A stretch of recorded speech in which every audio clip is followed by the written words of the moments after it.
పొరపడ్డట్టున్నాను. Okay okay. Rajesh గారు, ఇప్పుడు మీరు ఉమ్, ఎవరి మీద అయితే పోటీ చేసి ఓడిపోయారో ఆ ఉమ్, వ్యక్తి ఇప్పుడు అశ్లీల వీడియో ఒక అమ్మాయిని చెరబట్టి, ఒక లేడీని చెరబట్టి, అది కూడా సొంత ఉమ్. పార్టీకి సంబంధించిన మహిళా నేతని, మా అధ్యక్షురాలంట, నియోజకవర్గ అధ్యక్షురాలంట, ఆవిడ్ని అవునండి. హోటల్కి పిలిపించుకుని ఇలాంటి దారుణం, ఇలాంటి చండాలని పాల్పడ్డారు. ఎలా చూస్తారు దీన్ని మీరు? ఇది ఖచ్చితంగా మేము నిరసన తెలుపుతున్నాము. ఎందుకంటే మాకు ఈయన క్యారెక్టర్ గురించి ఎలక్షన్లప్పుడు కూడా చెప్పారు, కానీ నేను పట్టించుకోలేదు, కొత్త కాబట్టి అక్కడ. అప్పుడు కూడా ఇలాగే చెప్పారు, అతను ఇలా ఉంటాడు అలా ఉంటాడు క్యారెక్టర్ లేడీస్తో అనేది. నేను ఎప్పుడూ దాన్ని పట్టించుకోలేదు, నేను నా పని నేను చేసుకొని పోతాను. కానీ ఈ రోజు జరిగింది చూస్తే నేను నమ్మాల్సి వస్తుంది. దాంట్లో ఈ రోజు కూడా ఆయన బుకాయిస్తున్నారు. ఈ రోజు కూడా బుకాయిస్తున్నారు. నేను కాదు అని ఎక్కడ చెప్పటం లేదు. కుట్ర జరిగింది అంటున్నారు కానీ ఆ వీడియోలో ఉండేది నేను కాదు అని ఎక్కడా చెప్పటం లేదు ఆయన కానీ వాళ్ళ ఇంట్లో వాళ్ళు కానీ. లాస్ట్ ఉదయం నుంచి ఏం చెప్పారు, మా నియోజకవర్గంలో టీడీపీ వాళ్ళు ఒక గ్రూప్ చేసిన కుట్ర అని ఉదయం చెప్పాడు. ఇప్పుడు ఏం చెప్తున్నాడంటే ఇది పెద్దిరెడ్డి గారి కుట్ర అంటున్నాడు. పెద్దిరెడ్డికి ఏం సంబంధం అండి?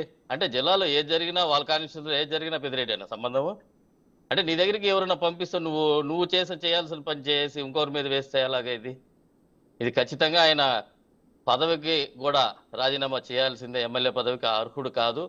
ఒక ప్రజల నుంచి ఎన్నుకోబడిన వ్యక్తి ఇలాగ చేయటం అనేది చాలా ఘోరమైన చర్య. ఖచ్చితంగా ఇది పోలీసు వాళ్ళు కూడా, వాళ్ళ పార్టీ వాళ్ళు కూడా దీన్ని పోలీసు కేసుగా తీసుకొని పార్టీ వాళ్ళు కూడా ఆయన్ని ఎమ్మెల్యే పదవి నుంచి తొలగించాలని కోరుకుంటున్నానండి. పార్టీ నుంచి ఇమీడియట్ గా సస్పెండ్ చేశారు కదా, ఇమీడియట్ గా రెస్పాండ్ అయ్యారు సస్పెండ్ కదా చేశారు, అది ఓకే పార్టీ సస్పెండ్ అధ్యక్షుడు చేశారు, కావచ్చు. ఓకే.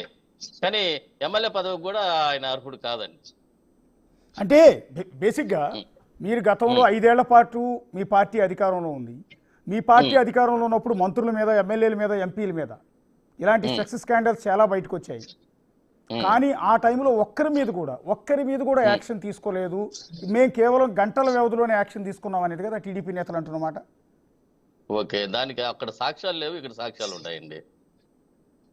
సాక్ష్యాలు లేవంటారా? అప్పుడు ఇలా సాక్ష్యాలు లేవు, అవి ఆరోపణలుగానే మిగిలిపోయాయి.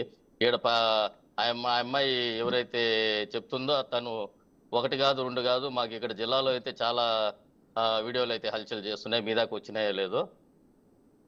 మా దగ్గర అయితే చాలా వరకు హల్చల్ చేస్తున్నాయి.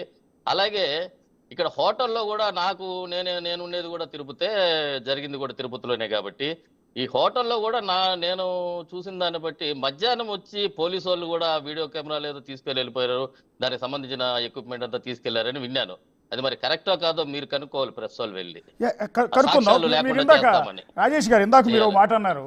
గౌతు ఉమ్, శిరీష్ గారు అన్న మాట ఏంటంటే, ఉమ్, ఎమ్మెల్యే గారు ఉన్నారు ఇక్కడ లైన్లో, ఆవిడ అంటున్న ఉమ్, మాట ఏంటంటే, ఈయన ఉమ్, జీన్స్, ఈయన మూలాలు ఉమ్, వైఎస్ఆర్ ఉమ్, కాంగ్రెస్ పార్టీవి. గత 5 ఏళ్లలో ఆయన వైఎస్ఆర్ కాంగ్రెస్ పార్టీలోనే ఉన్నారు.